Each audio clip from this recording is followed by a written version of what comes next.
자, 이번에 특검 이야기를 해보겠습니다. 그 이재명 정부의 3대 특검이 이제 본격적으로 시작됐습니다. 내란 특검, 김건희 특검, 최혜병 특검 모두 이제 특검이 선정됐고 특검보까지 이제 어느 정도 윤곽이 나왔는데, 자, 윤석열 정부의 각종 의혹을 다루게 될 텐데, 정치 보복이 아니라 말 그대로 정의 구현이라는 국민적 신뢰를 얻기 위해서 특검, 이제 의원님이 누구보다 잘 아실 텐데 어떻게 진행돼야 한다고 보십니까?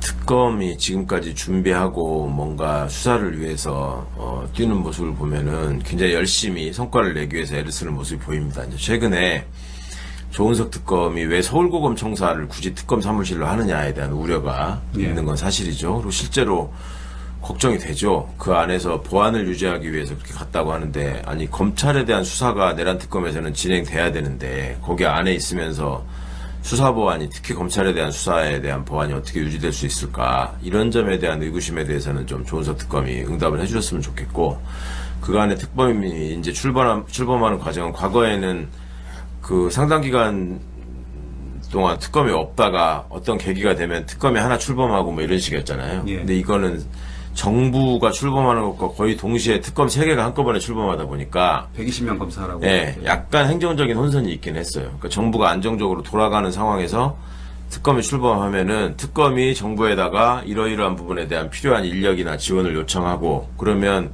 관련된 부서의 수장들이 차차차 이렇게 지시하고 연계를 해가지고 바로바로 사람 보내주고, 그 사람들이 다니면서 이제 사무실도 구하고 집기 같은 것도 마련해서 얼른 특검이 출범할 수 있게 이렇게 준비해주고 하는 과정이 있었는데, 이번에는 아직 지금 대통령실 인원들도 제대로 지금 세팅이 안 된 상태거든요. 하나씩 지금 검증 결과를 통해서 오고 있기 때문에 그게 제대로 손발이 안 맞아가지고 특검들이 처음에 좀 황당해 하더라고. 그러니까 이제 특검이라는 게 특별법에 의해서 출범한 일종의 정부 기구이기 때문에 예산 요청을 하든 인력 지원을 하든 무슨 설비 요청을 하든 다 공문행위가 남아야 되잖아요. 근데 그걸 할 사람이 누가 있어야 될 거 아니야. 그러니까 이제 그거를 변호사 하던 분들이 뭐 본인들 직원 데리고 할 수도 없는 문제고 공적인 행위인데, 그래서 이제 그런 부분에 약간의 혼선은 있었는데 금방 그게 이제 세팅이 되는 것 같고, 그 다음에 예산을 받는 문제도 예산을 지원한다. 요거는 이제 법에 명시가 돼 있어요. 그럼 예산을 그냥 가서 특검이 전화해가지고 여기 한 5천만 원만 보내주세요 뭐 이렇게 하는 게 아니잖아요. 예산도 그걸 다 신청하고 지급받는 절차가 있는 건데, 기재부하고. 그것도 뭔가 망이 깔려야지 뭘 하는 거고, 시스템에 의해서 무슨 그 코드 번호가 부여가 되거든. 기관별 코드 번호가. 근데 이제 그런 거 하나조차도 디테일을 챙겨주는 일종의 서무행정 직원이 있어야 되고, 그 시스템을 만들어줘야 되는데, 그게 없이 이제 초반에 좀 우왕좌왕하는 게 있었는데, 그것도 이제 대통령실에서 인지를 하고 이래저래 다 이렇게 세팅을 해준 것 같더라고요. 그래서 지금은 별 어려움 없이 이제 준비해서 출범할 수 있을 것 같은데, 또 특검들이 다 자신감을 갖고 계시고, 과거의 수사 결과를 놓고 볼 때 의혹으로 제기됐으나 검찰이 제대로 수사하지 않은 부분들 때문에 지금 특검을 하는 거잖아요. 그러니까 그것만 좀 확인이 되면 결국 윤석열, 김건희를 이제 구속해놓고 수사를 하게 되면은 뭐 성과가 나올 수밖에 없겠죠. 지기현 부장판사가 김용현 전 장관의 보석을 허가했습니다.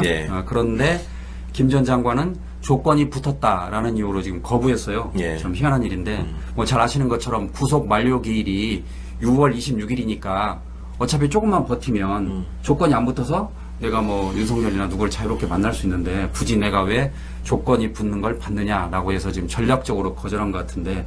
그러니까 이제 내란 사범들이다 보니까 이제 국헌 문란을 해놓고도 국법 질서를 정면으로 무시하고 신경 쓰지 않는다라는 태도를 보이는 거죠. 사실은 그런 어떤 재판이 장기화돼가지고 나오는 피고인이 지금 대한민국 역사상 엄청 많았을 거 아닙니까? 근데 이런 짓을 하는 사람이 지금 처음이란 말이에요. 먼저 시도한 사람이 있었어요. 양승태라고. 자기가 대법원장 출신이니까 재판 받으면서 막판에 1심 179일인가 경과됐을 때 재판부가 조건부 보석을 허가했었는데, 그거에 대해서 그때 받아들일 수 없다 뭐 이렇게 하면 개긴 적이 있었거든요. 근데 그 사람조차도 항고는 못했어요. 그렇게 하는 이유가 뭐냐면, 그렇게 했을 때 피고인한테 이득으로 돌아올 게 없거든, 객관적으로 볼 때. 그러니까 간단히 말해서 판사가 풀어주겠다는데 지금 싫다는 거 아니에요. 내가 당신이 말한 조건 나 듣기 싫다 이런 거잖아요. 그러면 그 판사가 판단하는 입장에서 이 사람의 죄질을 놓고 판단할 때 좋게 보겠습니까? 그러니까 겁나서라도 그렇게 못하는 건데 이 자들은 기본적으로 법 질서를 무시하고 농단을 했을 뿐만 아니라 어차피 망한 인생인데 어차피 다시 들어가면 못 나오는 거를 본인들이 알고 있는 것 같아요. 그러니까 최대한 앞에서 개길 수 있는 시간을 벌자. 이게 이제 윤석열이나 김건희나 김용현이나 지금 똑같은 짓을 하고 있는 것 같아서 그거를 뻔히 예측을 했는데도 불구하고 이 지규현 부장이라는 사람이 재판을 지연시킨 거죠. 예. 그러니까 일주일에 보통 박근혜 때도 막 서너 번씩 하고 그랬는데 일주일에 한 번, 뭐 2주에 한 번 이런 식으로 재판을 하다 보니까 뻔히 이 사태는 예상이 됐던 거고. 그럼 이런 것들을 예견했던 검찰은 과거에는 이거에 대비해서 사건을 남겨뒀다가 추가 기소하는 식으로 이제 계속 이런 일이 없도록 소위 예방을 해왔는데 그런 것도 지금 안 하고.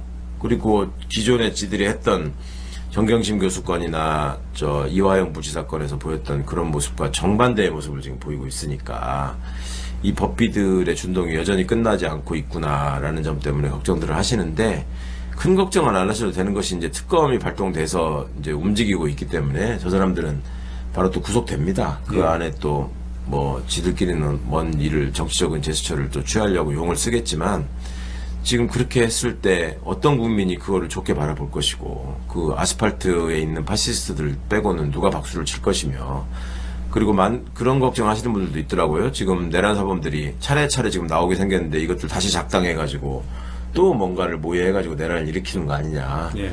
이제 그러기에는 새 대통령도 지금 임기가 시작됐고 그 다음에 공직사회의 분위기나 군의 분위기나 전반적인 국민의 인식이나 또 국힘의 태도나 이런 것들이 도저히 이 사람들이 다시 한 번의 내란을 꿈꿀 정도는 못 되기 때문에 오히려 저는 그 사람들이 스스로 자기가 자기를 해코지해서 이걸 벗어나려고 하지 않을까 하는 걱정.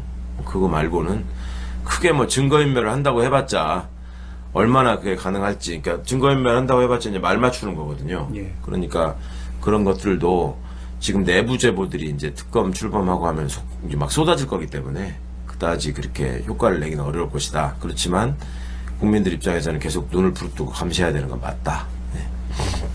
어쨌든 그 이제 김용현 전 장관에 이어서 또 다른 피고인들이 이제 속속 구속 만료 시점이 다가오고 있습니다. 예. 그 이진우, 여인영, 뭐 김봉식 잇따라 이제 풀려날 가능성이 큰데 어차피 검찰이 추가 기소를 안 할 거니까요. 예. 이와 관련해서 그 조국혁 신당 박은정 의원이 지규현 판사를 비판하는 글을 올렸습니다. 살펴봤더니 박근혜 전 대통령은 공판기일 간격이 2.5일이었다고 해요. 네. 박은정 의원님 조사해본 결과. 그런데 윤석열 전 대통령은 15일, 그리고 김용현 전 장관은 13.5일.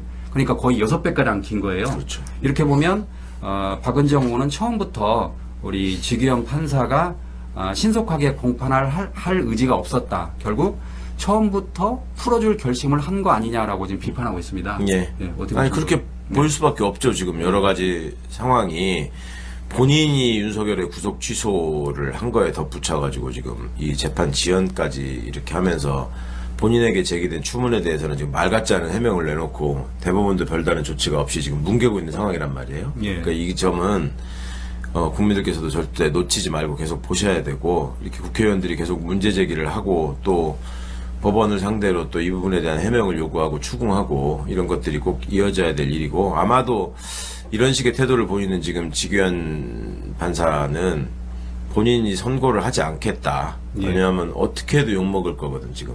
그죠? 그때까지 버텼다는 것 자체도 국민들이 납득하지 못할 것이고 그 다음에 선고 결과로 예를 들어서 윤석열, 김용현한테 중형을 선고했다. 그러면은 앞서 보인 태도하고 왜 반대로 가느냐.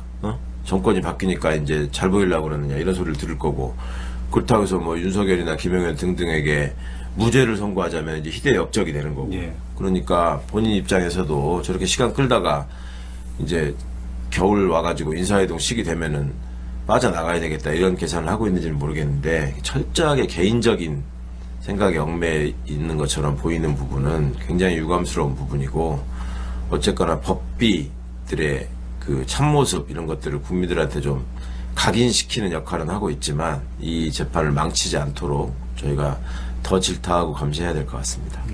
그래서 그 말씀하신 것처럼 지규현 부장판사는 내년 2월쯤으로 예상되는 인사이동 때 빠져나갈 것으로 보이는데 그럼에도 불구하고 다른 것도 아닌 내란, 그렇죠. 비상계엄 혐의자들이 정말 너무 쉽게 풀려나는 거 아니냐. 예. 국민들한테 참 충격으로 다가올 것 같아요. 그렇죠. 국민들 보시기에는 지금 당연히 이거를 사법에 대한 신뢰 또 어떤 국정에 대한 불안감 이런 것들에 관해서 지금 마이너스 점수가 계속 쌓이고 있는 건데 이거를 자초하고도 가만히 쳐다보고 있는 지금 조희대 대법원장이 가장 기본적인 큰 문제입니다. 이거는 다른 재배당을 하거나 하는 방식으로 할 수도 있고 본인이 또 사과하고 본인도 물러나야 될 일인데 저렇게 지금 그냥 시간만 가라 국민들은 잊어버릴 거다 이렇게 뭉개려는 지금 생각으로 임하고 있어서 국민들이 절대 잊어버리지 않는다. 시간이 가면 갈수록 당신들한테 손해다라는 걸 각인시켜 줄 필요가 있는 것 같아요. 예.